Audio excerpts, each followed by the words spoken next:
हमारे चैनल को सब्सक्राइब करें और बेल आइकन दबाएं।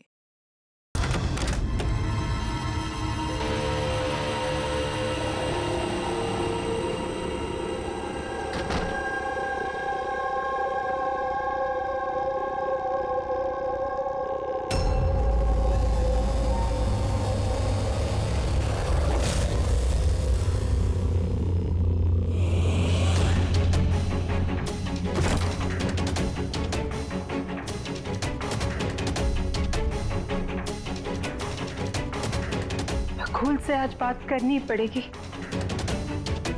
चाहे कुछ भी हो। बकुल से बात करनी ही पड़ेगी।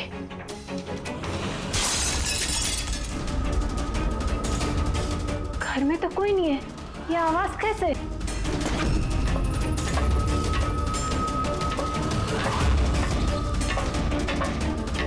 कीर्ति, बकुल, तो कुछ बोलता क्यों नहीं है? कीर्ति, भैया, कीर्ति,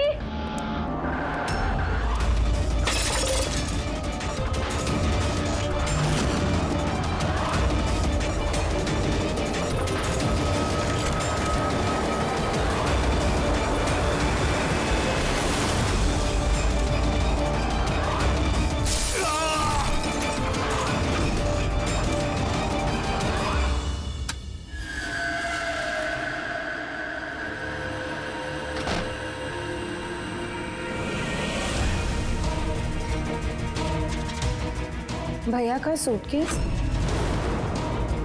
भैया बैंगलोर नहीं गए क्या?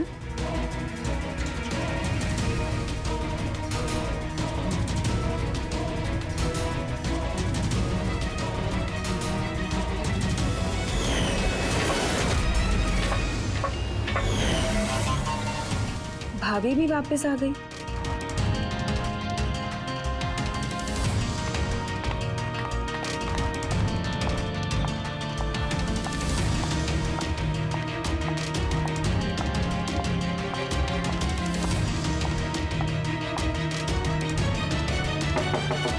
भैया, बकुल भैया, भैया आप बैंगलोर नहीं गए क्या? भाभी,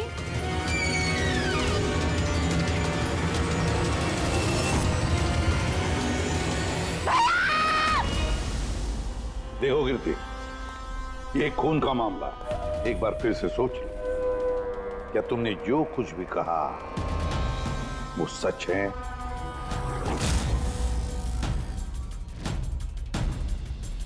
सर,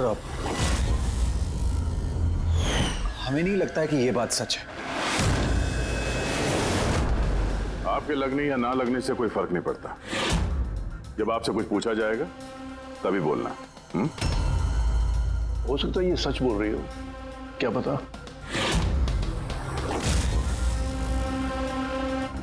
मैं पागल नहीं हूँ, मैं होश में हूँ।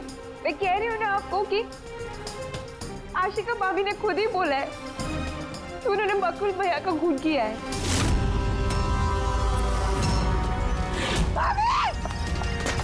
भाभी! भैया! आशिका भाभी! भाभी! भाभी! भाभी! भाभी! भाभी का थैंक गॉड। भाभी! भाभी! भाभी! ये सब हुआ कैसे? किसने किया ये सब? भाभी मर गया बकुल। किस्सा खत्म। हाँ, मार दिया, सब खत्म, मार दिया। सिर्फ मार दिया ये कहने से साबित नहीं हो जाता कि उसी ने बकुल को मारा है। ये भी हो सकता है कि वो कुछ और बोलना चाहती है। हाँ?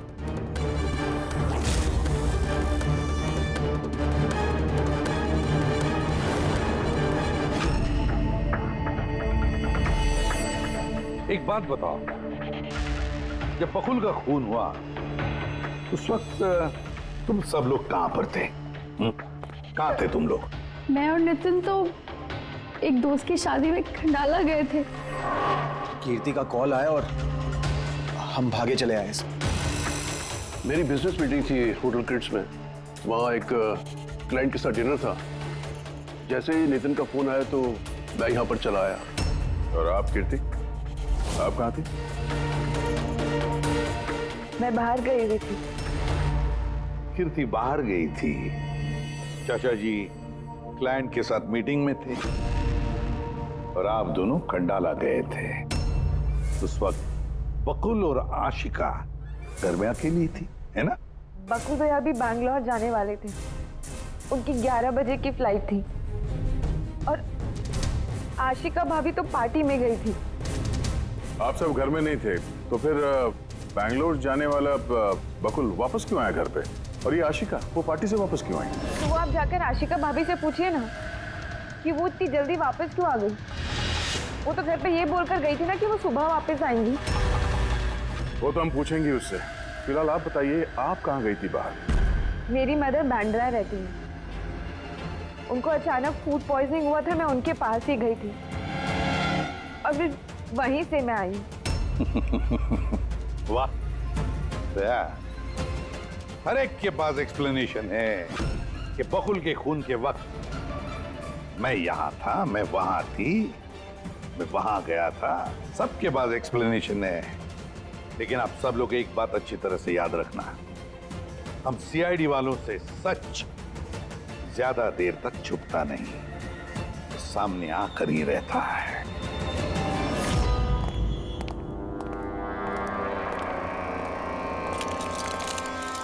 हाँ विजय, पूरी बॉडी में कांच के टुकड़े घुसे हुए थे। सर एब्डोमिनल टेस्ट भी किया सर। यहाँ पे जो खून है इसके अलावा कहीं भी खून नहीं है। एक काम करो, घर की अच्छी तरह से तलाशी लो, देखो कोई ना कोई सबूत जरूर मिलेगा, है ना?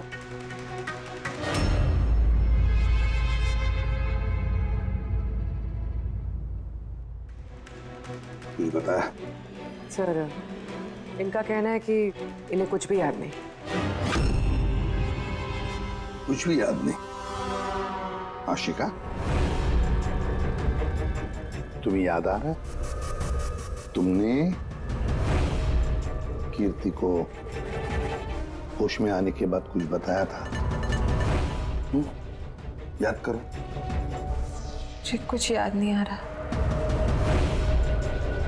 याद करने की कोशिश करो। कीर्ति कह रही थी कि बकुल का खून तुमने किया, ऐसा तुमने खुद उसको बताया। कीर्ति इल्जाम लगा रही है मेरे पे। बकुल को मैंने नहीं मारा।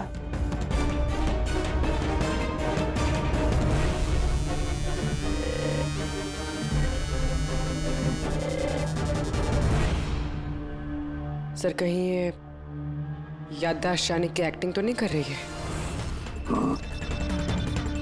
हो सकता है, क्योंकि बकुल यहाँ कमरे में खून से लथपथ पड़ा है और इसके सर पे थोड़ा सा निशान है, बस। बेहोश हुई कैसे?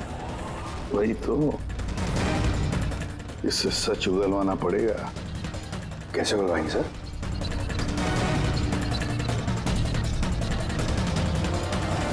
सच उगलवाएंगे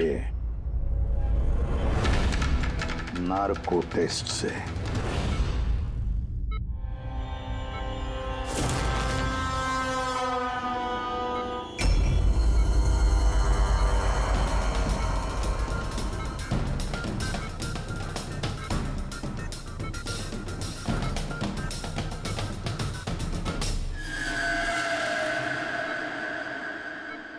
अप्रैल की रात को जब आप पार्टी से घर लौटे तो क्या हुआ था? मैं घर में घुसी, बकुल चिल्ला रहा है। फिर क्या हुआ? फिर मैं रूम में गई देखने के लिए। क्या देखा आपने? मैंने देखा कि जैसे ही मैं अंदर गई तो मैंने देखा बकुल वहाँ पे है। उसकी पीठ से खून निकल रहा था। मैंने वहीं पर एक लड़की की लाश पड़ी हुई देखी। मुझे गुस्सा आया और मैंने वहाँ पड़ा एक कांच को उठाया।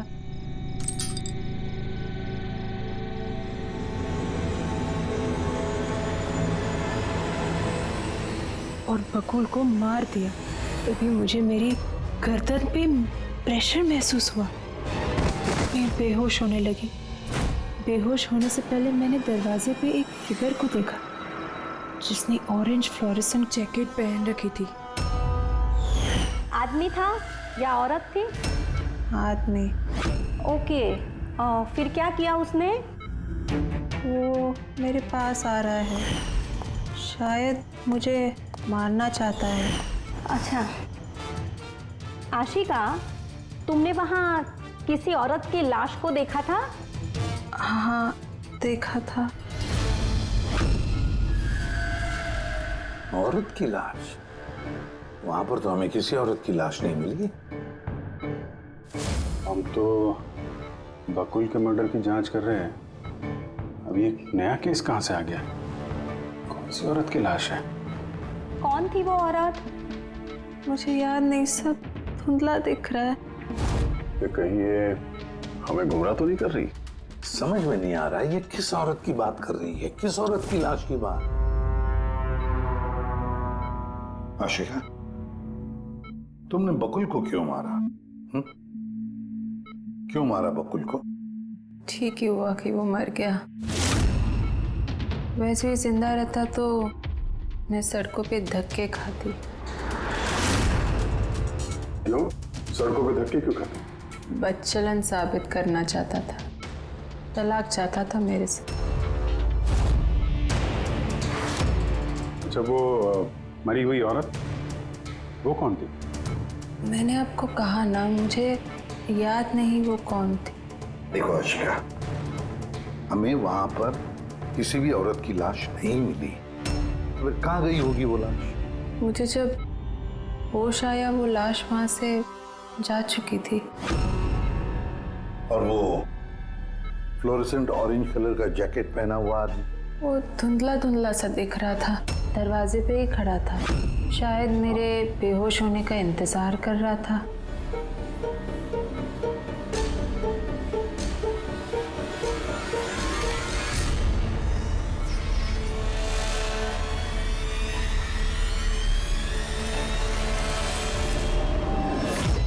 अभी तो आशिका वही बोल रही है जो उसे अच्छा लगता है, मगर टेस्ट में उसने सब कुछ सच सच बोला है।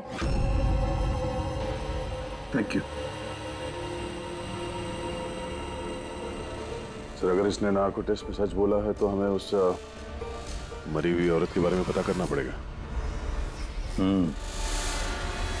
लगता है क्राइम सीन पर दोबारा जाना पड़ेगा। अच्छी तरह से फिर से चेक करते हैं, कोई ना कोई सबूत तो मिलेगा ही मिलेगा। सर ये मशीन कोई स्पेशल मशीन है? ये मशीन छोटे से छोटा सबूत ढूंढने में भी सक्षम है, जैसे कि माइक्रोब्स जो अक्सर धूल में मिल जाते हैं। और ये जो मशीन है ना, ये इस कमरे में छोटा से छोटा जो डस्ट पार्टिकल होगा ना, छोटे से छोटा, उससे उस जैकेट वाले आदमी का पता बता देगी जो इस कमरे में मौजूद था। बहुत बढ़िया।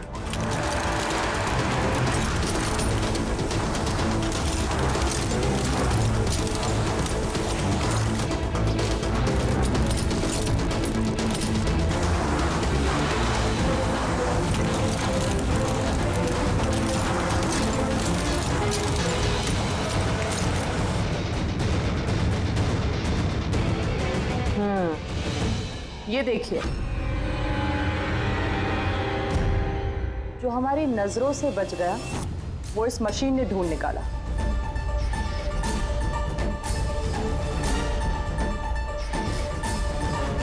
ये तो कोई नाखून लगता है।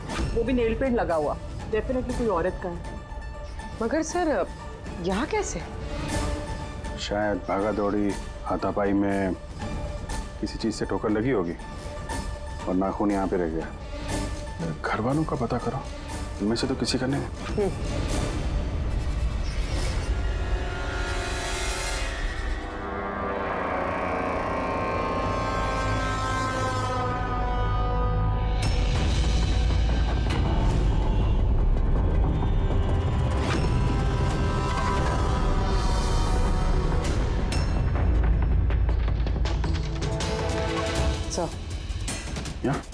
पर घर में तो किसी का भी नहीं है, शायद उस औरत का होगा जिसकी लाश आशिका ने देखी थी।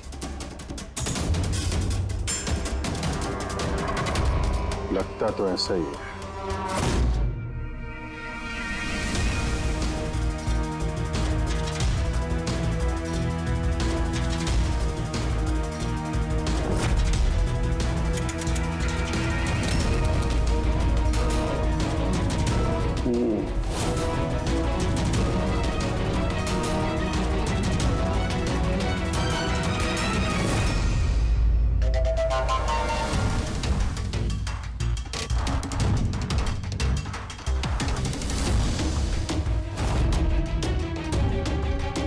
ये बात है तारिका। राइट। क्या पता चला इस नाखून का किसका है ये? सर, नाखून का डीएनए किसी भी फैमिली मेंबर से मैच नहीं हुआ। लेकिन एक बात पता चली बस, ये नाखून जिस किसी का भी है वो एक औरत है और उसकी उम्र 20 से 25 साल है। 20 से 25 साल की औरत। और एक बात, हाँ,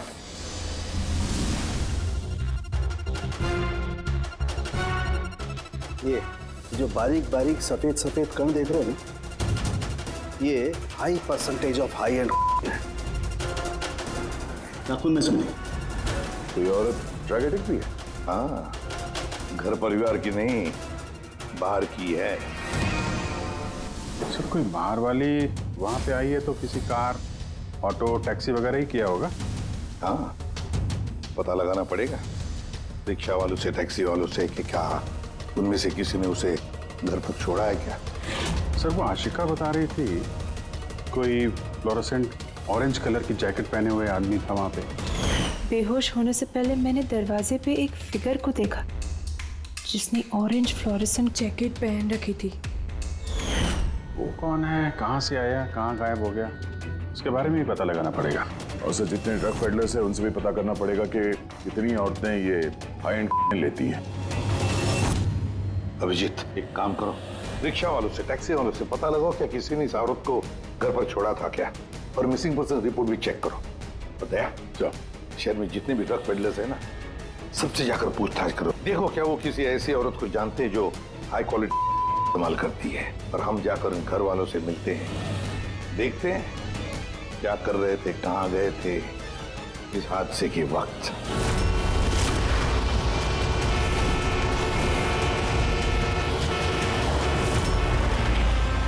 तुम्हारी एसोसिएशन से पता चला है कि 10 तारीख को यानी परसों रात में तुमने शांति निवास बंगलों में किसी लड़की को छोड़ा था। हाँ सर, छोड़ा था। कितने बजे की बात है? सर लगभग 1 बजे की बात है, उसी बंगलों में। सर बहुत नशे में थी वो और बार बार अपने हस्बैंड को गाली दे रही थी। अच्छा, जी सर।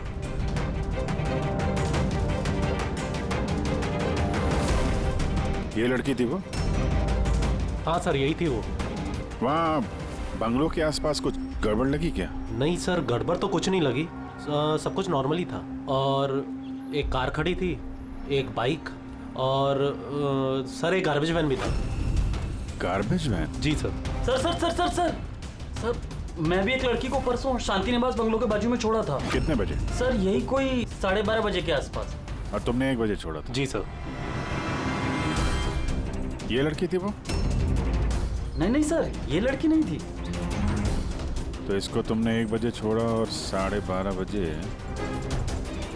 जिस लड़की को छोड़ा था उसको दोबारा देखोगे तो पहचान जाओगे? एकदम सर, बरोबर पहचान लेगा। गुड। सुनो, तुम लोगों से जो भी सवाल पूछा जाएगा उसका सही सही जवाब चाहिए। जरा सा भी झूठ बोला ना तो बड़ी मुसीबत खड़ी हो जाएगी, समझे? सर झूठ बोल के जान आफत में नहीं डालनी है हमें। तो फिर बताओ, जिस दिन बकुल का खून हुआ उस दिन क्या चेतन तुम्हारे होटल में था? जी सर, वो होटल में थे और उन्होंने सारा समय क्लाइंट के साथ बिताया। उन्होंने क्लाइंट के साथ डिनर भी किया। अच्छा, तो ठीक है, क्लाइंट के सारे डिटेल्स चाहिए हमें, और उस दिन का सीसीटीवी फुटेज भी। शीना, कीर्ति की माँ को फूड पॉइजनिंग क्यों हुई? खाने में क्या मिलाया था? मैंने तो कुछ भी नहीं मिलाया था। आंटी जी तो बाहर गई हुई थी। जब वो वापस लौट के आई उनकी तबीयत खराब थी। सर नितिन और सिया दोनों सारा दिन शादी में ही थे। पूछे भी नहीं बता रहे। रट्टा मार के आए हो क्या? नहीं मैम, जो सच्चाई है वही बता रहा हूँ। 11 बजे फंक्शन बंद करा दिया था हमने। उसके बाद में नितिन और सिया, वो लोग कहाँ गए? फिर वो दोनों अपने रूम में चले गए सर।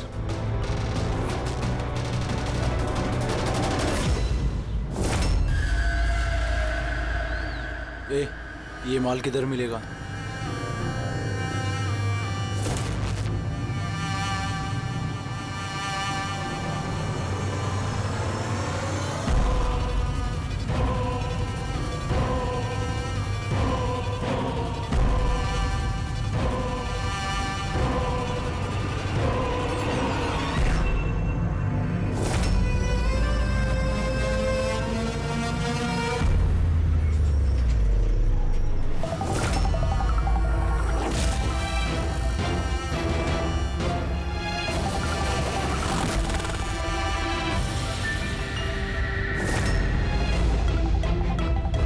माल चाहिए। मिलेगा। कितना चाहिए और पेमेंट कैसे करेगा? पेमेंट माल इस्तेमाल करने के बाद। माल इस्तेमाल करने के बाद भागने के बारे में ना सोचना भी मत। मेरे पास हर एक क्लाइंट की ना कुंडली है, कुंडली, और उस कुंडली में लिखा है कि मेरा क्लाइंट ओवरडोज से मरेगा या मेरी बंदूक की गोली खा के। मगर तेरी कुंडली में लिखा है जेल जाना। उन सब औरतों के फोन नंबर चाहिए हमें जिन्हें तुम ड्रग सप्लाई करते हो। जल्दी लाओ।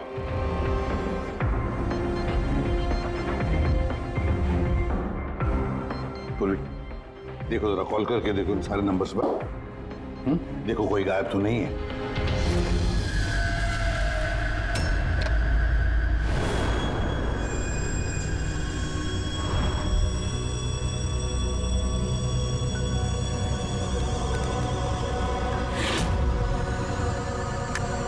हेलो। हाँ जी, मैं सोनारिका से बात कर सकती हूँ? देखिए मैम, सोनारिका जो है 2 दिन से यहाँ काम पर नहीं आ रही है। क्या? और जिसकी वजह से हम लोग भी परेशान हैं। 2 दिन से? ठीक, thank you sir. Sir, diary में जो फोटोज थी उनमें से ये वाली लड़की गायब है। इसका नाम सोनारिका है और ये एक बार में काम करती है। 2 दिनों से गायब है। ये सोनारिका, ये तुम्हारी क्लाइंट है? हाँ सर। इसी लड़की को छोड़ा था तुमने? हाँ सर, यही थी, यही थी। आशिका ने इसी को देखा होगा। बकुल के परिवार वालों को अंदर देख रहा हूं। जरा ध्यान से देखिए ये फोटो।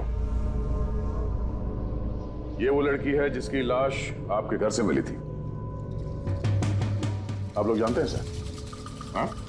नहीं सर। अब मैंने देखा है इसे बकुल भैया के साथ 2 महीने पहले। बकुल भैया के साथ 2 महीने पहले? कहां पर देखा था? एक होटल के बाहर, और भैया ने कहा कि ये उनकी क्लाइंट है।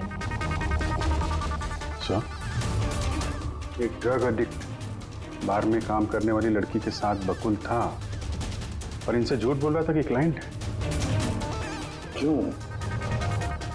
क्यों झूठ बोला उसने?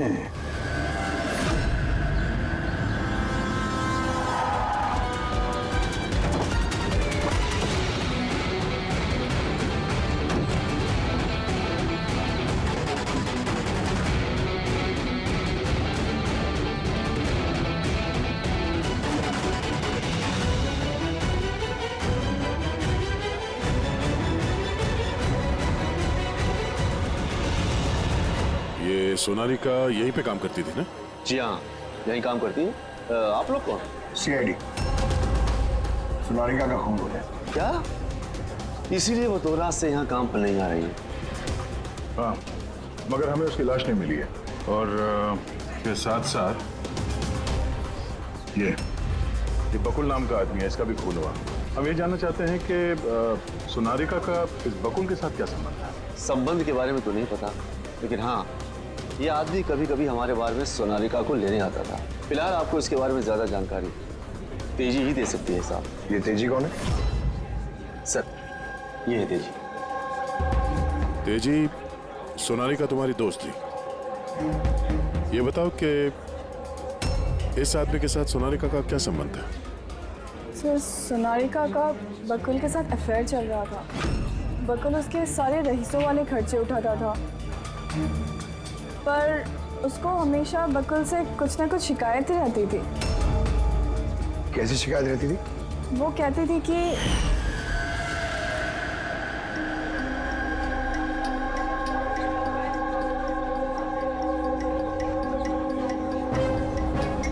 सोनालिका, क्या हुआ? मैं बकुल के साथ ना अब ये रिश्ता और नहीं रख पाऊंगी। क्यों, क्या हुआ? ना तो ये रिश्ता रखने के पैसे मिल रहे और नहीं वो बकुल अपनी बीवी आशिका को डाइवोर्स दे रहा है। कुछ तो करना पड़ेगा। क्या करेगी तो? ब्लैकमेल। क्या? मैं उसे ब्लैकमेल करूंगी जिसने मुझे नाटक करने के लिए कहा है। तो कोई सोनालिका को पैसे दे रहा था बकुल के साथ प्यार का नाटक करने के लिए। मास्टरमाइंड कोई और ही है। हाँ, और उसी मास्टरमाइंड ने प्लान किया और इस सोनालिका और बकुल को मार दिया। और आशिका का वहां पर आना प्लान में शामिल नहीं था। समझ में नहीं आ रहा है कि ये बकुल अपनी फ्लाइट छोड़कर घर वापस क्यों आया। पर सर, अगर खूनी को बकुल की गर्लफ्रेंड को मारना ही था तो कहीं और भी मार सकता था। वहां घर पे क्यों क्यों किया? तो शायद खूनी को पहले से पता था कि बकुल के घर में कोई नहीं, इसीलिए उसने धोखे से सोनालिका को वहां पे बुलाया और उसी समय बकुल और आशिका वहां पे पहुंच गए होंगे। ये हो सकता है। तो सर, लाश को घर से बाहर कहाँ लेके गए होंगे और कैसे? क्योंकि बकुल के घर की सारी गाड़ियां तो पहले से बाहर थी।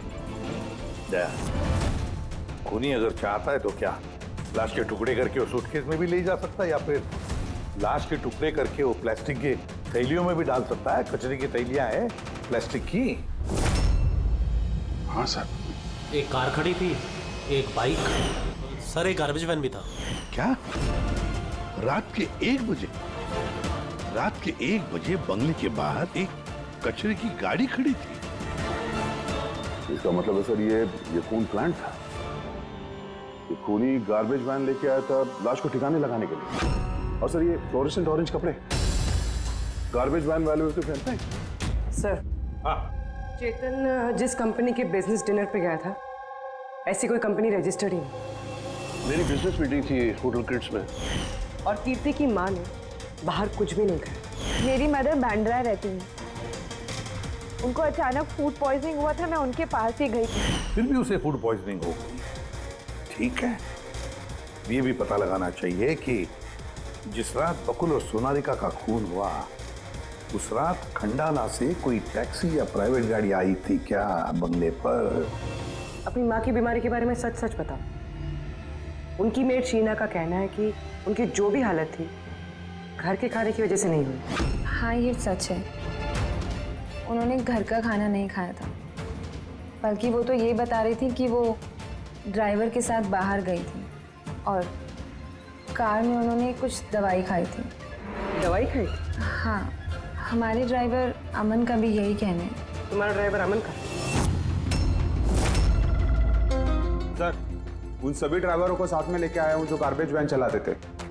हमें एक गार्बेज वैन के बारे में पता चला है जो आधी रात को सड़क के बीचों बीच खड़ी थी, जिसमें लाश डाल के ले जाया गया।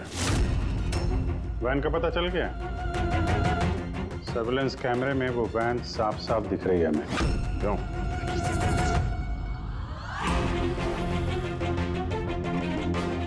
तुम हो ना उस वैन के ड्राइवर? नहीं सर, मुझे कुछ नहीं पता। मेरा भाई लेकर गया था सर उस वैन को। अब वो उसे कहाँ लेकर गया था और क्यों लेकर गया था, मुझे कुछ नहीं बताया सर उसने। फोन लगा उसका? जी सर।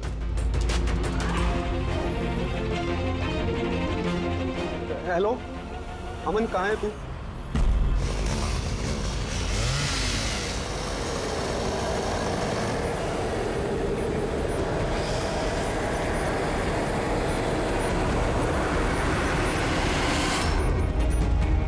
क्या भाई, कैसा है?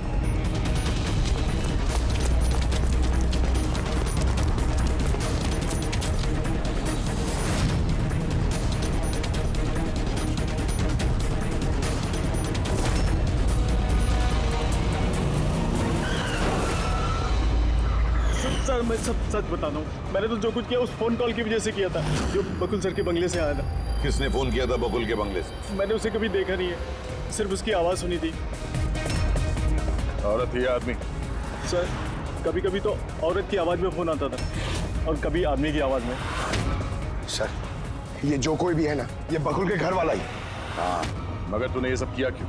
कोई फोन पे कुछ भी बोल देगा तू कर देगा? हाँ? सर मुझे लालच दिया गया था सर कि मेरे 5 लाख के कर्जे को चुका दिया जाएगा अगर मैंने उनकी बात मानी तो। सर मैं लालच में आ गया था, मगर मैंने कोई खून नहीं किया सर। मैंने तो सिर्फ लाश को ठिकाने लगाया था सर। लाश कहाँ?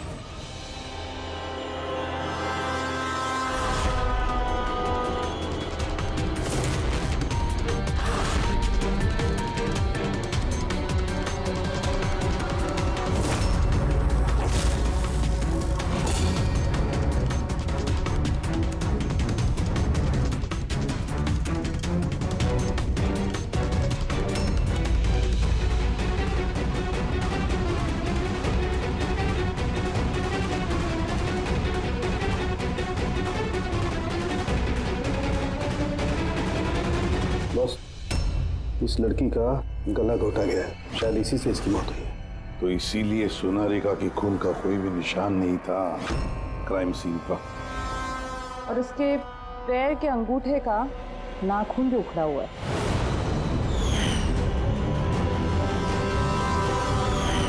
और सर ये क्या है? ये पीला पीला पार्टिकल?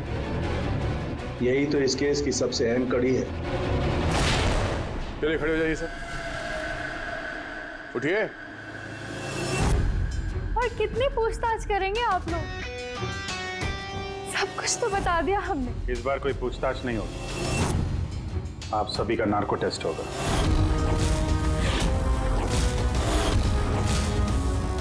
नार्को टेस्ट क्यों पर? क्योंकि आप में से कोई है जो सच नहीं बोल रहा है।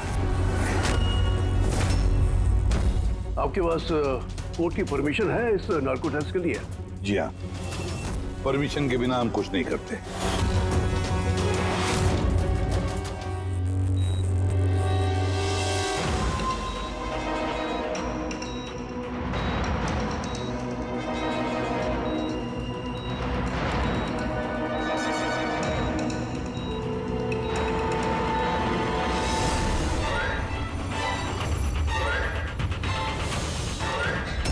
नींद आ रही है? जो मैं आपको बोलूंगी उसका सही सही उत्तर दीजिएगा, ठीक है? सोनारिका को जानती हो? हाँ। बकुल का अफेयर था सोनारिका के साथ, ये भी जानती हैं आप? हाँ, मुझे दोनों पे शक था। क्या आशिका ने सोनारिका का खून किया है? आशिका जानती नहीं थी सोनारिका को, तो खून कैसे करेगी?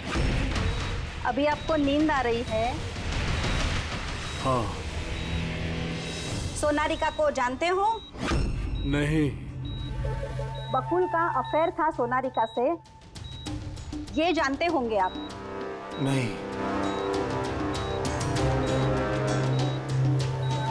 क्या आशिका ने सोनारिका का खून किया है?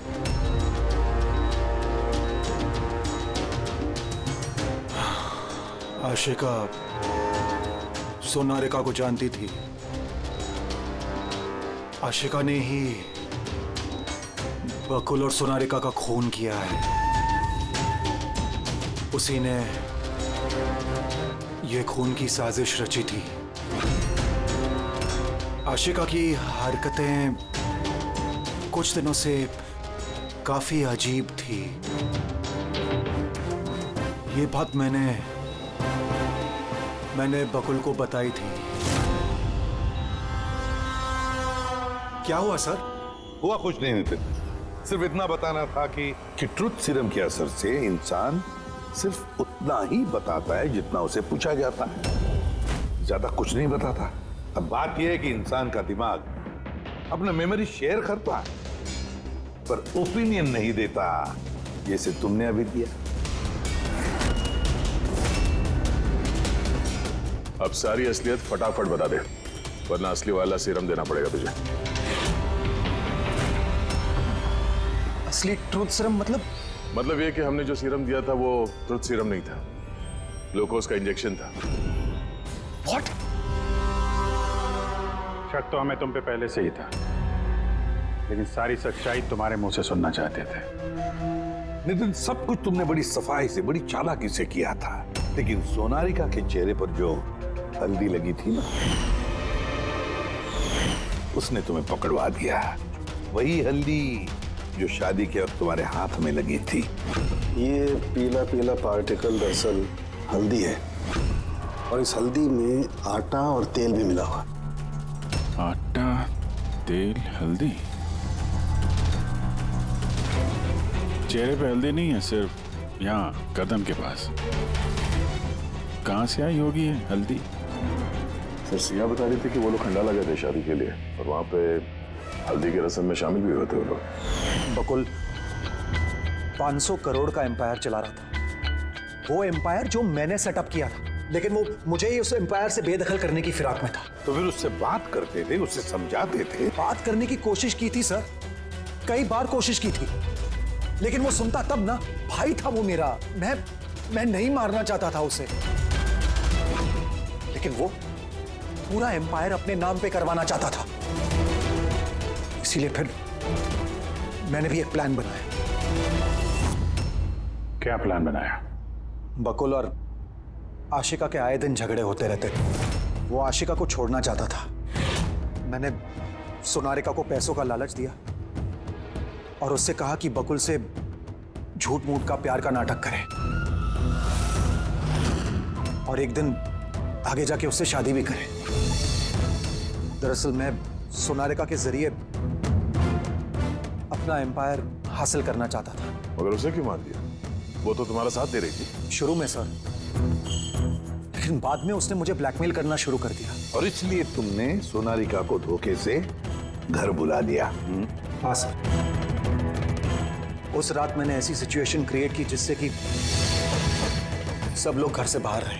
मैं भी सिया के साथ खंडाला चला गया, और जैसे ही सिया ने दवाई ली और सो गई, मैं फौरन टैक्सी पकड़कर यहां आ गया और अमन को बुला लिया। सोनारिका के घर पहुंचते ही, देखो सोनारिका, मेरी बात समझने की कोशिश करो। अगर बीच रास्ते में तुमने मेरा साथ छोड़ दिया तो मेरा पूरा प्लान चौपट हो जाएगा। हो जाए प्लान चौपट, मुझे कोई फर्क नहीं पड़ता। और वैसे भी मुझे उस बकुल में कोई इंटरेस्ट नहीं है, और ना ही मैं उससे प्यार करती हूँ और ना ही मैं उससे शादी करना चाहती हूँ।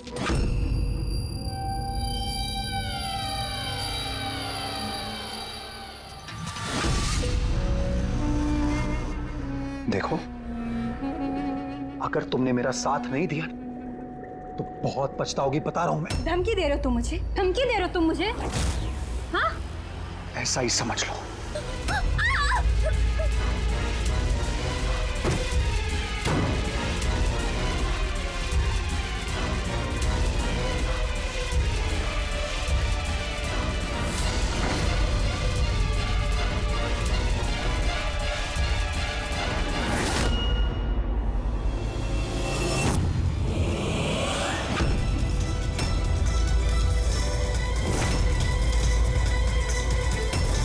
भैया, बकुल, ये क्या किया आपने? ये सोनारिका मुझे फंसाना चाहती थी। मैं पुलिस को बुलाऊंगा। बकुल, बकुल, बकुल! बकुल!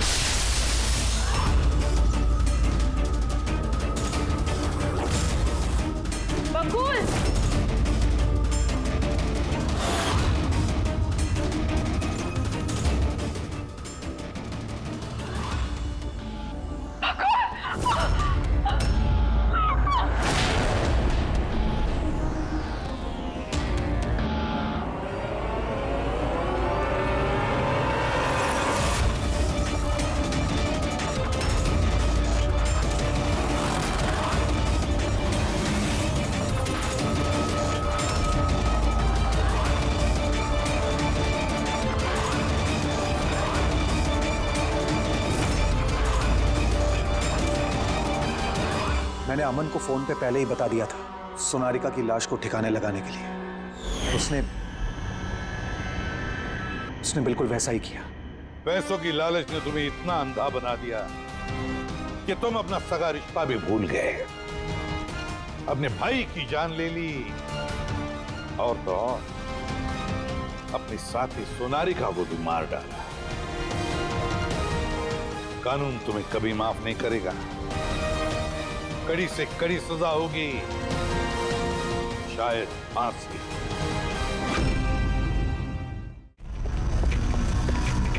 दुष्यंत छीती छीती हाथ चलाओ। हाँ तू फिक्र ना कर, इस दफा लेट नहीं होना। ऐसा मिश्का तैयार है ना? अरे कब की तैयार है, वो देखो बाहर खेल रही है।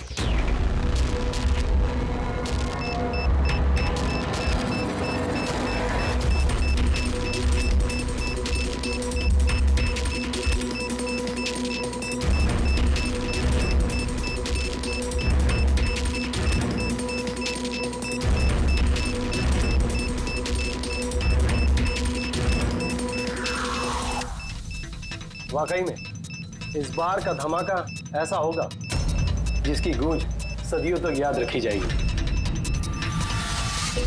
हम सही सलामत निकल तो जाएंगे ना यहाँ से? अरे 100%। वैसे भी हम पे किसी का शक नहीं है, और जब तक हम यहाँ से निकलेंगे तब तक तो इस घर का और यहाँ का नामो निशान मिटा चुके होंगे।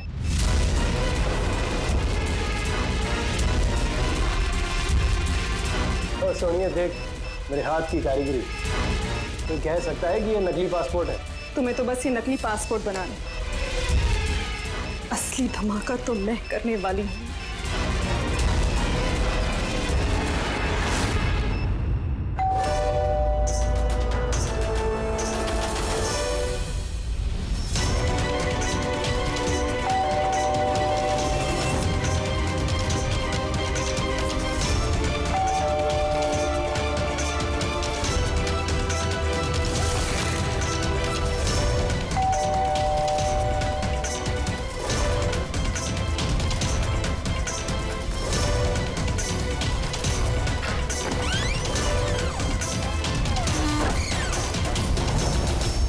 सर, ये कुरियर आपके लिए।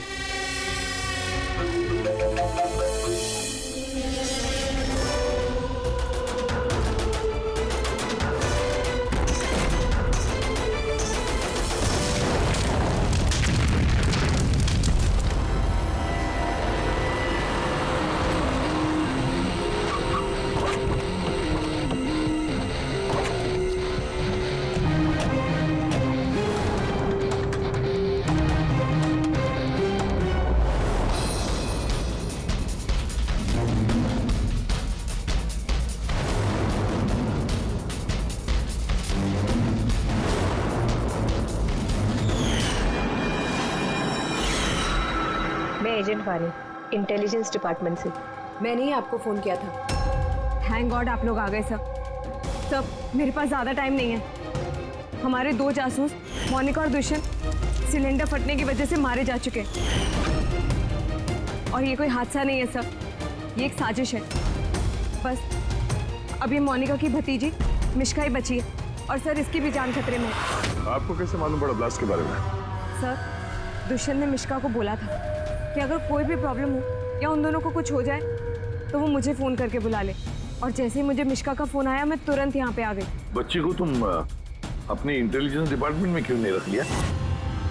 और तुम्हारा ये ऑपरेशन, उसका हेड कौन है? सब हमारे हेड खुद लापता है। पता नहीं वो जिंदा है भी कि नहीं। जरूर हमारे ही विंग में कोई गद्दार है जिसकी वजह से ऑपरेशन फेल हो गया। कहीं वो गद्दार तुम ही तो नहीं? अरे यहाँ पे बोली बनने का नाटक कर रही हो। सर अगर मैं गद्दार होती तो आपको फोन करके यहाँ क्यों बुलाती? हो सकता है वो अभी भी मुझ पे नजर रखे हुए। सर अब मुझे जाना होगा। कहीं नहीं जाओगी तुम जब तक हमें ये नहीं बता दी कि ये तुम्हारा ऑपरेशन है क्या। टेररिस्टों को फंड करने वाली ऑर्गेनाइजेशन के खिलाफ ही ऑपरेशन था। और मुझे लगता है शायद दुष्यंत और मोनिका को पता चल गया था कि असली क्रिमिनल कौन है, और इससे पहले कि वो मुझे कुछ बताते वो दोनों मारे गए। सर ये मोनिका और दुष्यंत है। ठीक है, बच्ची को हमारे पास छोड़ दो। लेकिन अगर हमें तुमसे कांटेक्ट करना हो तो कैसे करेंगे? सर ये गेस्ट हाउस का नंबर है। आपको जब मुझसे बात करनी हो आप बस इतना बोल दीजिएगा कि बसंती से बात करा दीजिए, वो मुझे ही फोन देंगे। ठीक है।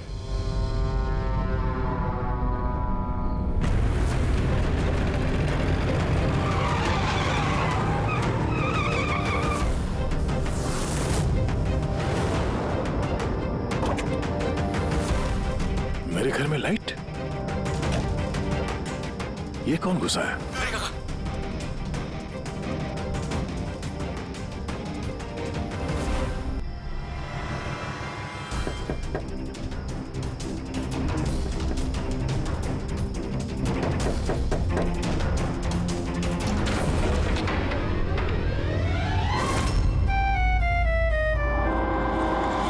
हाथ ऊपर।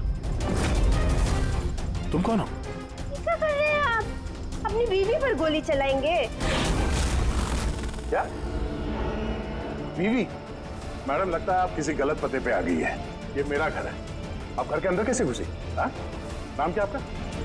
रजनी कुमारी, मिसेज रजनी दया कुमारी। 3 महीने पहले आप ही हमसे ब्याह किए थे वंतूर में। अभी भाग गए, वहाँ से रफू चक्कर हो गए।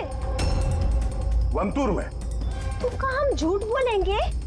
हम जैसी शरीफ अच्छे परिवार की लड़की ऐसे किसी पराये मर्द को अपना पति बोलेगी का? क्या कह रहे हैं आप? आप ही ने तो हमको पता दिया था और अपने फोन नंबर भी दिए थे। मैंने दिया था। तो? दिमाग खराब है तुम्हारा? शायद तुम जानती नहीं हो कि मैं एक सीआईडी ऑफिसर हूँ। क्या बात है दया? तुम अपनी बीवी पर क्यों चिल्ला रहे हो? अरे सुधांटी ये मेरी बीवी नहीं है। देखो ना, ये क्या कह रहे हैं? लो बेटा, पानी पी लो। अरे ऐसे कैसे नहीं है वो तुम्हारी बीवी? तुम्हें पता है कितने घंटों से वो तुम्हारे घर के बाहर खड़ी थी। अरे मेरी नजर पड़ गई तो मैंने उसे तुम्हारे घर की डुप्लीकेट चाबी दे दी। मेरे घर की चाबी आप किसी को भी कैसे दे सकती? किसी को? किसी को मतलब कोई अनजान है क्या? तुम्हारी अपनी बीवी है। और शादी कर ली तो छुपा क्यों रहे हो? वैसे अच्छी चॉइस है तुम्हारी। वैसे मुझे लग नहीं रहा था कि आप इस उम्र में भी शादी करोगे। अरे आंटी मैंने कोई शादी इस उम्र में मतलब क्या? सीआईडी वाले हो, इसका मतलब ये नहीं कि इस बिचारी पर तुम अपना रोब झाड़ो। और चाची जी, अगर ये मुझे गुस्से में डांट देते तो मैं सह लेती, पर ये तो कह रहे हैं कि मैं इनकी पत्नी नहीं।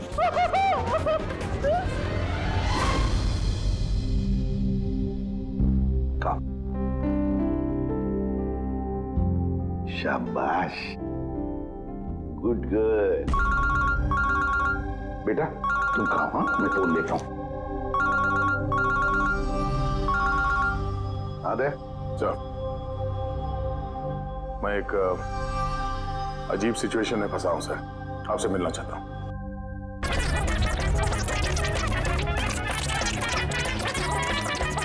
ये मंगलसूत्र की कसम खा के कहते हैं हम आपके अर्धांगिनी नहीं है, कोनो अपराधी नहीं। आप हमें यहाँ क्यों लेके आए हैं? धर्मपत्नी, बीवी, घरवाली, अर्धांगिनी, बस यार ये शब्द सुन सुन के मेरे कान पक गए। अच्छा, अगर इतनी ही तकलीफ थी आपको इन शब्दों से, तो हमसे शादी काहे की? बताइए सर, हम तो इनसे शादी करना भी नहीं चाहते थे। यही हमारे पास आए थे बच्चे की तरह रोते बिलखते कि रजनी हमसे शादी कर लीजिए, हम आपको बहुत प्यार करते हैं, तुम्हारे बगैर हम रह नहीं पाएंगे, मर जाएंगे, हमसे शादी कर लो। हम आए थे तुम्हारे पास रोते हुए कि हमसे शादी कर लो। हाँ, इतने बुरे दिन नहीं है मेरे भी। एक मिनट, एक मिनट। रजनी नाम है तुम्हारा, है ना? तुम्हारे पास सबूत है? कोई सबूत शादी का दया के साथ? वंतूर के वो पंडित जिन्होंने हमारा ब्याह करवाया था, और ये फोटो सर, ये फोटो भी क्या झूठे हैं?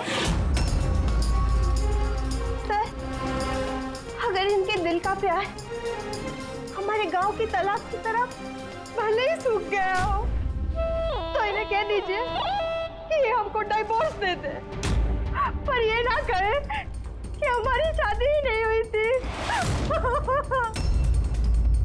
डिवोर्स? जब शादी नहीं हुई तो एक काम करो, वंतूर गांव में फोन लगाओ, वहां पर तुम्हारे पहचान वाले लोग हैं, उन सब से बात करते हैं। स्पीकर फोन ऑन करो, और हाँ, खास करके उस परिवार के साथ जहाँ पर तुम लोग ठहरे हुए थे।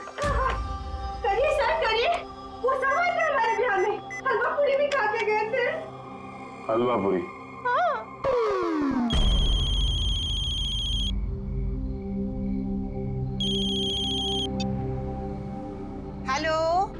कमला ताई, अब मैं दया बोल रहा हूँ मुंबई से, पहचाना? दया? क्या बेटा, पहचानूंगी कैसे नहीं। और आज मेरी याद कैसे आई? रजनी ठीक से घर पहुंची कि नहीं? उसे तेरा घर ढूंढने में कोई दिक्कत तो नहीं हुई? कमला ताई, मकान तो मिल गया, पर हमारे पते हो गए नहीं मिले। अरे ये कहते हैं कि ये हमको भूल गए हैं, ये हमको जानते नहीं है, हमसे कोनो शादी वादी नहीं किए। क्या हो गया दया बेटा? रजनी से कोई गलती तो नहीं हो गई? शिरडे बोल रहे हैं दया। बंद करो।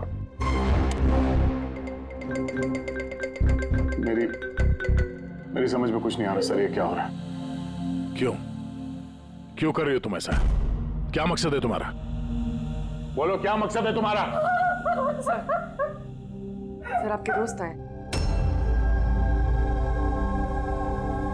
तुम लोग यहाँ कैसे? कैसा? अरे अब फोन करने ही वाला था तुम दोनों को। आते कैसे नहीं दोस्त? रजनी भाभी ने फोन किया था, इसलिए तुरंत आ गया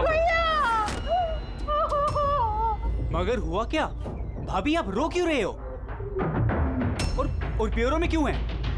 अरे सच बता, क्या किया तूने भाभी के साथ? क्यों रो रही है भाभी? अरे कैसी भाभी, किसकी भाभी? तुम दोनों का दिमाग खराब है क्या? हम लोग वंतूर गए थे 5 दिन के लिए, वहां पे ट्रैकिंग की हमने, शिरदे भाव के घर में ठहरे थे, उसके बाद वापस आ गए, बस। और क्या? अरे हम झूठ नहीं बोल रहे हैं यार, तेरी शादी हो गई, मेरे पास फोटोज भी है तेरी। देखिए ना भैया, ये कह रहे हैं कि हमको जानते नहीं, ये हमसे शादी नहीं किए, ये हमको भूल गए। देखिए ना, इनका याद दिलाइए। ये देखिए, ये दया, ये रजनी, कमला ताई, शिरदे भाव और हम। अरे यार, ये सब झूठी फोटोज बनाना कोई बड़ी बात नहीं है, आजकल कोई भी कर सकता है कंप्यूटर पे। हाँ, तो कंप्यूटर से ही शादी खेल लेते ना। हमारी जिंदगी क्यों बर्बाद किया बताइए? हम ना आपको कोर्ट लेके जाएंगे। देखिए हम पढ़े लिखे हैं, हमको कमजोर ना समझिएगा। सर जवाब दीजिए, औरत करेगी आपकी पत्नी है। सच्चाई बताइए सर। सर जवाब दीजिए, क्या ये बात सच है कि सीनियर इंस्पेक्टर दया अपनी वाइफ के ऊपर अत्याचार कर रहा है? कमाल है, आप लोग बिना सच जाने कुछ भी बोली जा रहे हैं मेरे बारे में। आप लोगों को क्या लगता है, आप लोग सीआईडी में हैं तो क्या अपनी ताकत का गलत फायदा उठाएंगे? देखिए, हम सीआईडी वाले ना किसी पर अन्याय करते हैं, ना मासूम पर अन्याय होने देते हैं, समझे? ये मीडिया वाले कहाँ से आ गए यार? पता नहीं यार, लगता है पड़ोसी ने फोन किया होगा। नमस्ते। नमस्ते। मैं सामंत, समाज सेवक। मेरे होते हुए इस देश की नारी को कभी भी कुछ भी नहीं हो सकता। सर मैं हूँ दामिनी, महिलाओं के हक की लड़ाई के लिए मैं एक एनजीओ चलाती हूँ। इस बच्चे को हम उसका हक जरूर दिलवाएंगे सर। Yes sir.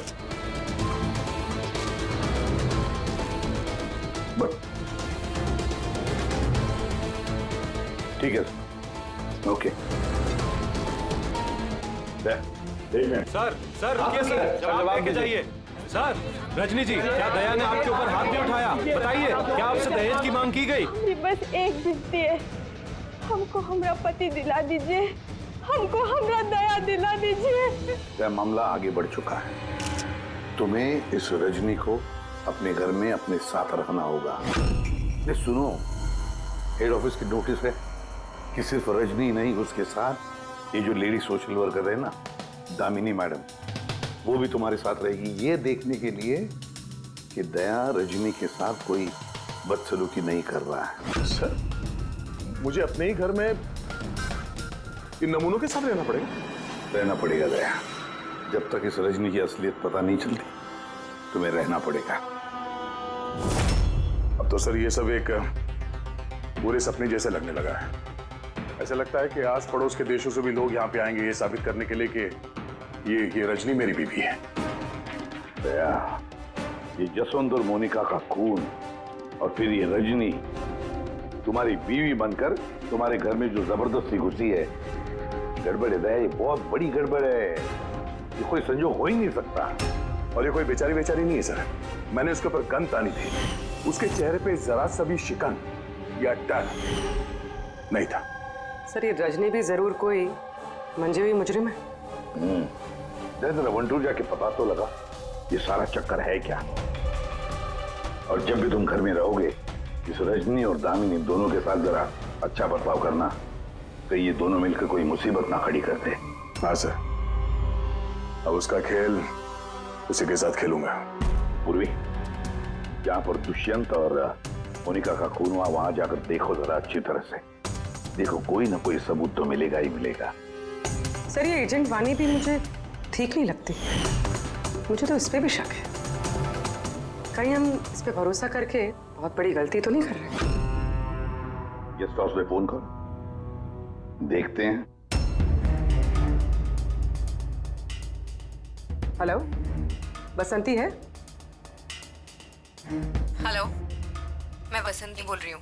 मैं जानती थी आप सीआईडी वाले मुझे शक के दायरे से इतनी जल्दी बाहर नहीं करेंगे।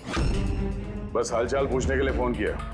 वैसे मौसम का हाल खराब है बाहर, इसलिए बसंती अभी यही है और जब जाएगी तब पता कर जाएगी। सर गेस्ट हाउस में ही है। ठीक है सर, मैं चलता हूँ। देखता हूँ ये रजनी कौन सी नई चाल चलने की तैयारी में है। अपडेट देते रहना। चलो।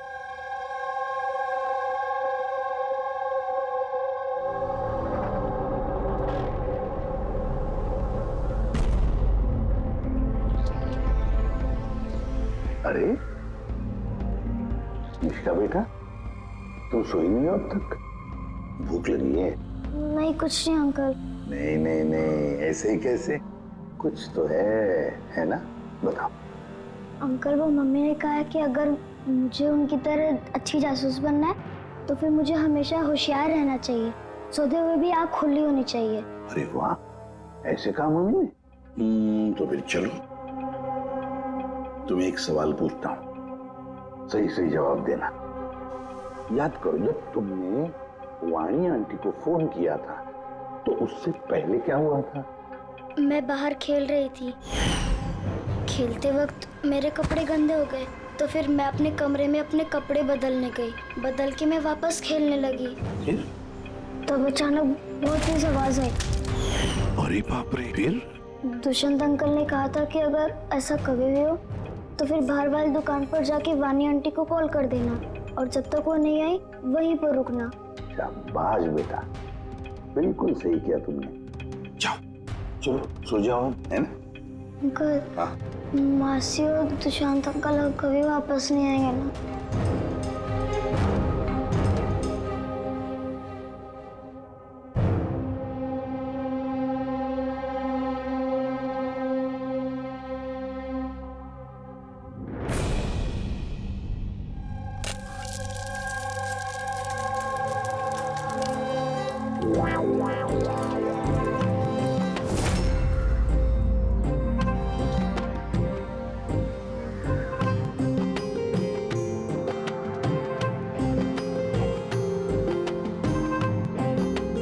जी पति परमेश्वर,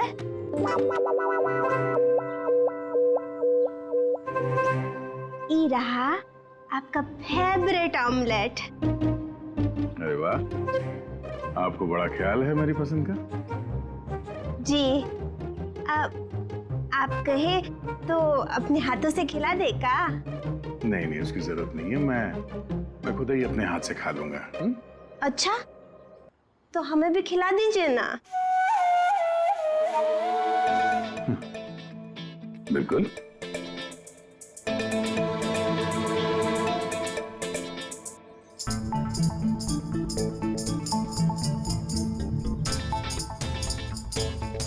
कैसा लगा? बहुत है। वैसे आज आप इतने प्यार से बात कर रहे हैं जैसे हमारे शादी के दिन किए थे, तो बहुत ही अच्छा लगा हमें। क्या मैं आपके घर अपना रेडियो सुन सकती हूँ? थोड़ा पुराना है, खटखट करता है, लेकिन मुझे बहुत पसंद है। हाँ, खटखट करता है आपकी तरह। क्या कहा? नहीं, आप रेडियो सुन सकती है बिंदास। वैसे मैं आज शहर से बाहर जा रहा हूँ एक केस के सिलसिले में, तो मैं कल ही लौटूंगा। वैसे भी दामिनी जी तो है। ठीक है, मैं चलूं? सुनिए ना। बोलिए ना। जल्दी आइएगा और हमको याद जरूर करना। हाँ, सिर्फ आप ही को याद करूंगा। अब मैं चलता हूँ। हाँ, मैं चलता हूँ नहीं बोलते, मैं आता हूँ। ऐसा बोलते हैं? जी। ठीक है, मैं आता हूँ। हाँ?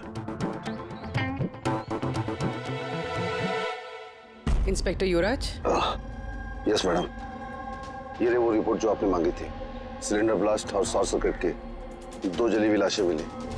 इसके पहले कि हम कुछ छानबीन कर पाते, ये केस सीआईडी के पास चला गया। घर ब्लास्ट के बाद जैसा था वैसे का वैसा ही है ना? जी हाँ, चल के देखें। चल।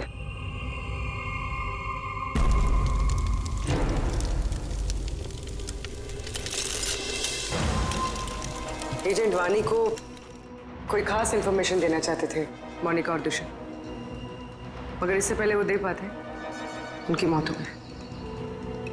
शायद उस इंफॉर्मेशन से जुड़ा कोई सुराग मिल जाए यहाँ पर। देखते हैं।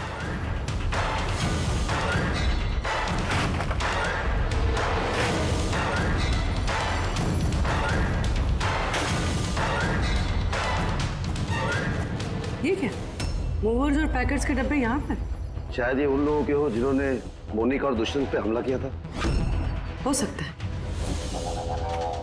और ये भी हो सकता है कि इसमें वो बॉम्ब है जिसके फटने से ये लगे कि सिलेंडर ब्लास्ट हुआ।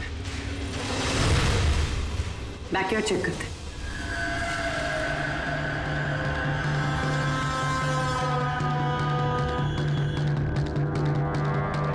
यहाँ तो कुछ खास नहीं दिख रहा है। एक मिनट।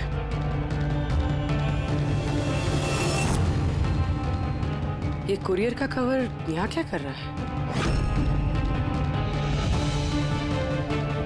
जापानीज में लिखा है, सिर्फ नाम इंग्लिश में है, मारिया फर्न्स। ये मारिया फर्न्स कौन है? मोनिका मारिया फर्न्स के नाम से जानी जाती थी। अब जो भी कोई ये कुरियर लाया होगा, उसका जरूर इस मिशन से कोई ना कोई ताल्लुक तो है। सर, ये दया की शादी की फोटोज ये नकली नहीं सर, एकदम असली है। क्या? कोई गलती तो नहीं हो रही है मुझे? नहीं सर, एक्सपर्ट से चेक करवाए हैं, वो बोल रहा है एकदम असली फोटोज है। दया तो कभी झूठ बोलता नहीं है सर, समझ में नहीं आ रहा है। वही तो अभिजीत, तो मेरे दिमाग में कुछ समझ में आ रहा है। लगता है किसी ने दया का प्रोस्थेटिक मास्क बनवाकर वो पहनकर इस रजनी के साथ शादी की फोटो खिंचवाए हैं। बड़ा चालाक है ये जो भी है, जानता था कि नकली फोटो पकड़े जाएंगे। सर, कभी किसी भी फोटो में दया का क्लोजअप नहीं है सर, सारी फोटोज दूर दूर से खींची गई। हाँ, अरे रजनी, इसकी असली आईडी क्या है? सर, रजनी कुमारी ही है। उसका आधार कार्ड, उसका पैन कार्ड, ड्राइविंग लाइसेंस सब चेक किया मैंने सर। ये वंतूर में जन्मी है और सतारा में पढ़ी लिखी है। अगर ये बात है तो फिर अभिजीत, इस रजनी का ढोंग प्रूव करना जरा मुश्किल हो जाएगा। शहर में कुछ बड़ा इवेंट वगैरह होने वाला है क्या? सर, एक इवेंट है जो आतंकवादियों के काम का है। क्या? एक कॉन्वॉय जा रहा है सर 5 टन सोना लेके रिजर्व से एक बैंक के लिए। तो हो सकता है आतंकवादी को तो अपनी फंडिंग की कमी पूरी करने के लिए इसको लूटने का प्रयास करे। बिल्कुल सही कहा अभिजीत, यही हो सकता है। जिनका भी सिक्योरिटी है इस सोने के ट्रांसपोर्ट में, उनको बता देते हैं, आगाह कर देते हैं उनको, और उनको ये भी कहते हैं कि हमारी नजर रहेगी सोने के लेन देन में। और अभिजीत, मैं चला जाता हूं मिश्का के पास, और तुम और दया वंतूर चली जाओ। अच्छी तरह से पूछताछ करो, कुछ ना कुछ तो जरूर हाथ लगने वाला है वहां पर।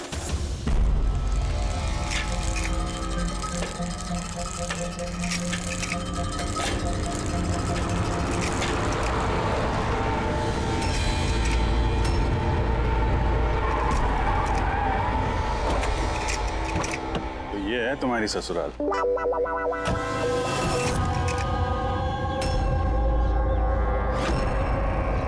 तुम भी यार बस मेरी फिर किलोगे बस। यार बिना बताए शादी करोगे दोस्तों को तो। कमलाताई नमस्ते। नमस्ते नमस्ते। कैसे आप? मैं ठीक हूँ। रजनी के साथ झगड़ा तो नहीं चल रहा है? आइए आइए दामाद जी बैठिए, क्या लेंगे? रजनी बिटिया ने कुछ बताया नहीं तो हम कुछ इंतजाम करते। नहीं कोई बात नहीं, ठीक है।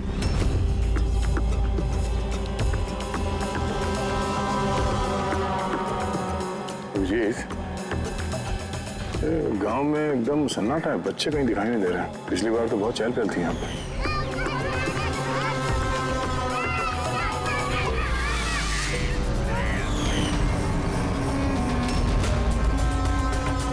ये लोग कुछ गड़बड़ लग रहे हैं। ये तो वही रिपोर्टर है ना जो ब्यूरो में आया था।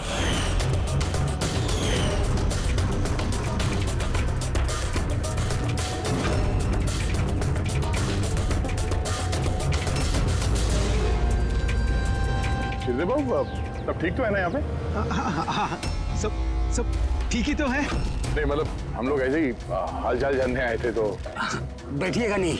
नहीं हम लोग चलते हैं, है ना? दोबारा आइए। हाँ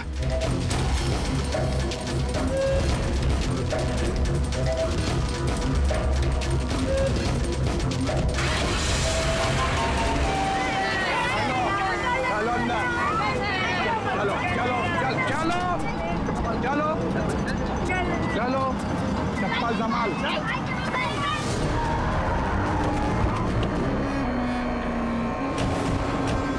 सुनो, एक काम करो, बच्चों को वापस छोड़ के आओ गाँव। सीआईडी जा चुकी है।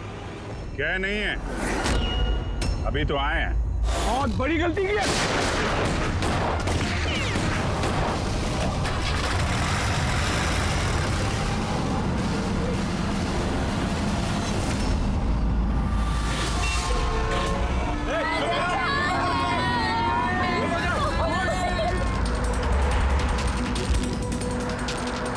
ये क्या सीआईडी ऑफिसर गाड़ी चला रहा है?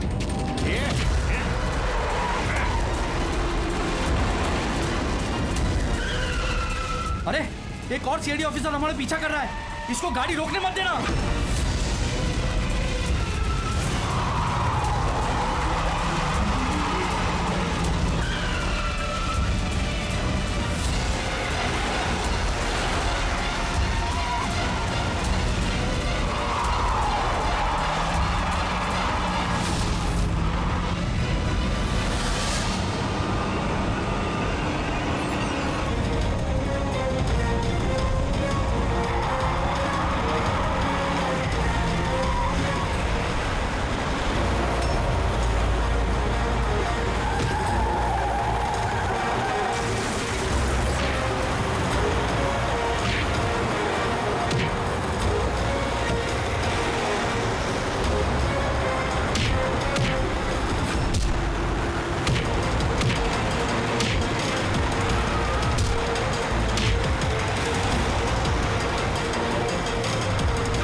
तुमको क्या लगा हम लोग अकेले मरेंगे?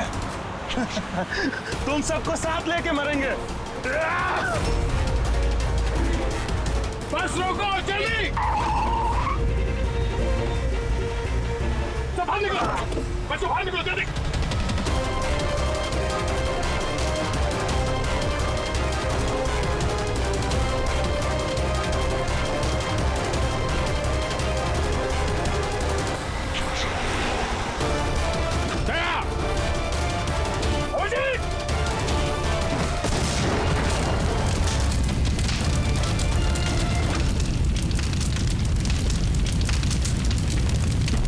सर यही कुरियर का पैकेट मिला उस क्राइम सीन से।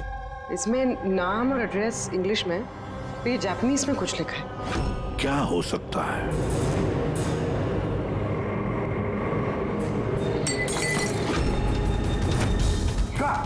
मिशिका? मिशिका? मिशिका? मिशिका? क्या हुआ बेटा? आंखें खोलो मिशिका। देखो देखो, अब बच्चे आ गए, बच्चे आ गए। ये भगवान, तूने हमारी सुन ली। आजा मेरे बच्चे। कैसी है तू? सिर्फ 5 टन सोने के लिए ये लोग सुसाइड बॉम्बर बने घूम रहे हैं और खुद को उड़ा भी लिया। देखते हैं क्रिमिनल डेटाबेस से क्या पता चलता है। इनकी इंफॉर्मेशन तो भेज दी है ना वहां पे। हो ना हो, ये सब पुराने पापी ही होंगे। डॉक्टर साहब, अब मिशिका की तबीयत कैसी है? मिशिका के दूध में काफी मात्रा में नींद की दवाई थी। What? जी।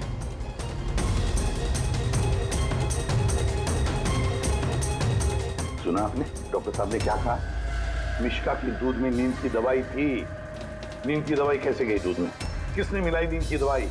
यही काम करने के लिए रखा है तुम्हें? सर मैं इस बारे में कुछ नहीं जानती। मैंने ऐसा कुछ नहीं किया। जैसा दूध वाला देकर गया था बस वैसा ही मैंने उसे पिलाया। तो शामू ने नींद की दवाई वाला दूध दिया मिशिका के लिए? तो शामू की तबीयत ठीक नहीं थी आज, इसीलिए उसने किसी और दूध वाले को भेजा था। और ये आप मुझे अभी बता रही है? समझ में नहीं आ रहा।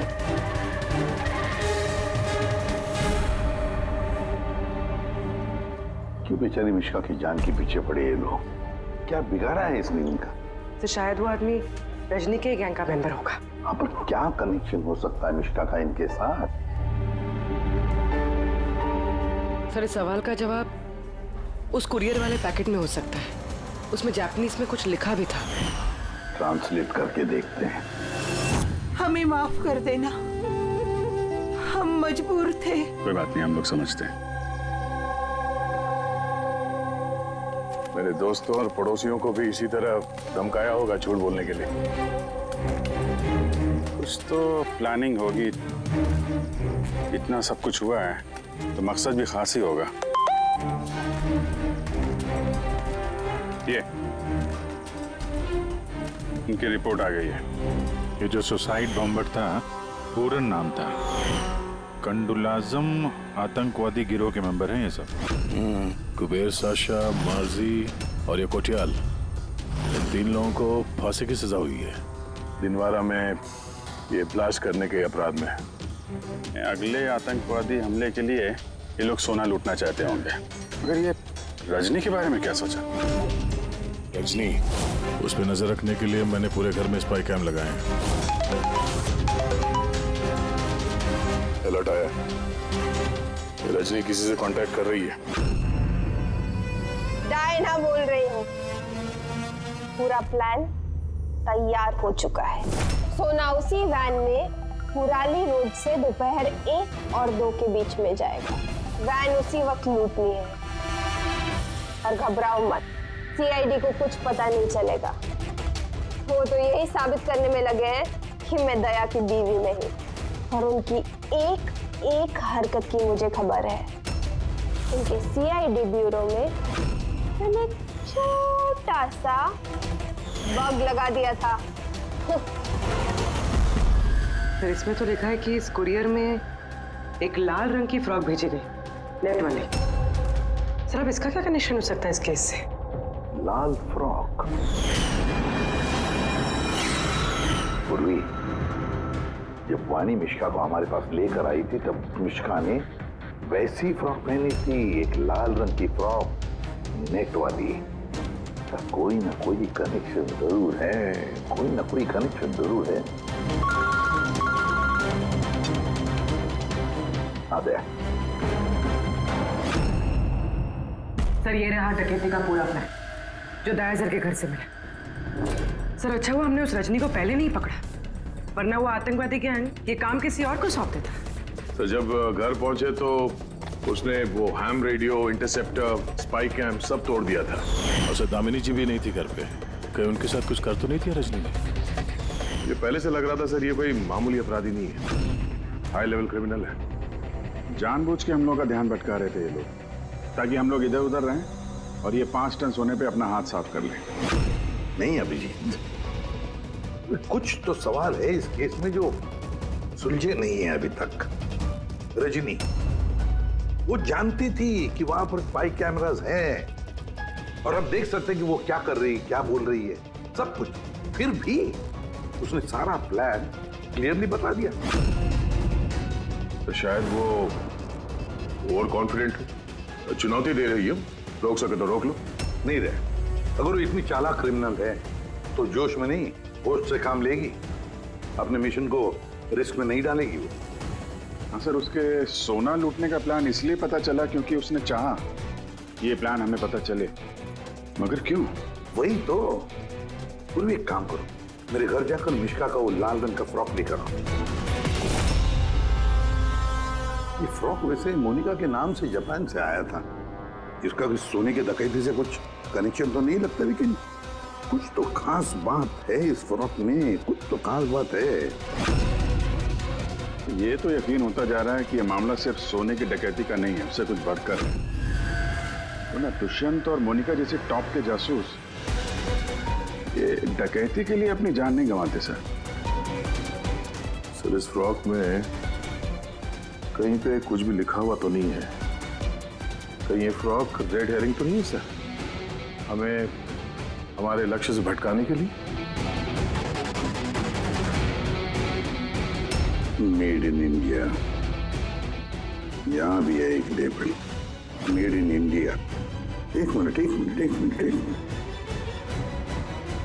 कुछ तो है लिखा हुआ इसके अंदर।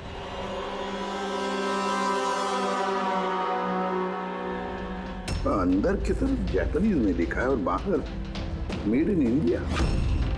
क्या हो सकता है ये जापानीज में? इसे ट्रांसलेट करके देखते हैं। पूर्वी सर, देखो जरा, देखो जापानीज में क्या लिखा है, ट्रांसलेट करके बताओ हिंदी में। सर इसका ट्रांसलेशन। ओह माय गॉड,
बस रुक जाओ।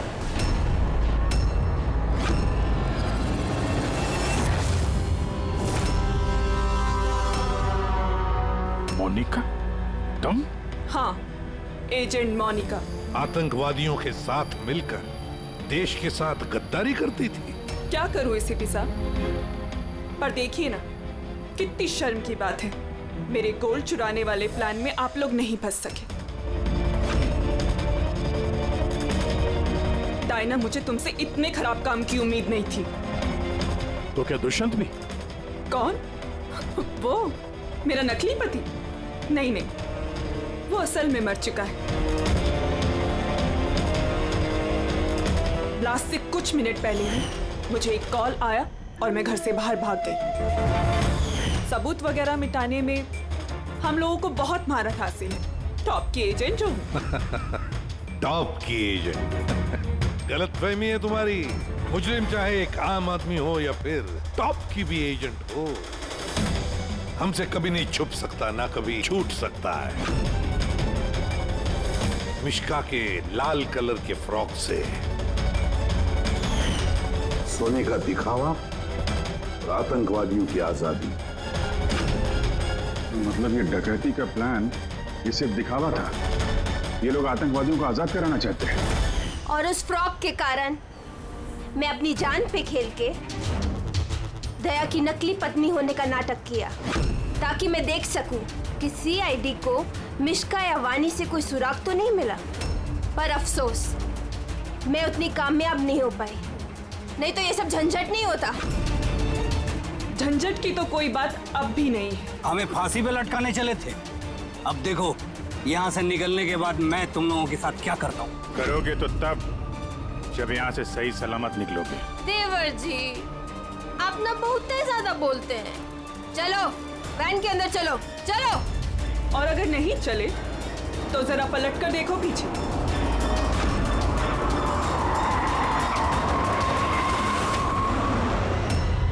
वानी, दामिनी और मिश्का, इन तीनों को बम से उड़ाने में हमें 3 सेकंड भी नहीं लगेंगे। समझ गए ना? वैन में बैठ जाओ सब लोग, चलो जल्दी।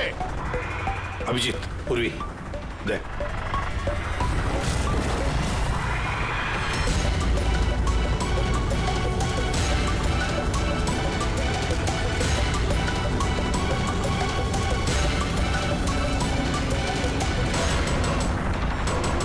चल चल इधर, खड़ा जा। तुम लोगों को क्या लगा हम लोग यहाँ ऐसे ही आए बिना किसी तैयारी के? प्राणेश्वरी, आइए, आपके असली ससुराल जाने का वक्त आ गया है। आइए, चलो भाभी, चलो चलो चलो चलो। तुम ठीक हो बेटा? हाँ। हाँ, इन सबको तो पकड़ लिया, लेकिन असली खिलाड़ी तो अभी भी हमसे छुप कर बैठा है कहीं। उसको भी पकड़ लेंगे सर। अभी ये मिश्का का क्या करना है? सर, एक ऑर्फनेज में मैं कुछ लोगों को जानता हूँ। मिश्का के लिए मैं उनसे बात कर सकता हूँ। नहीं, मुझे अंकल के साथ रहना है। अच्छा चलो, कोई बात नहीं, हम तुम्हें हमारे साथ रखेंगे, ठीक है? चलो।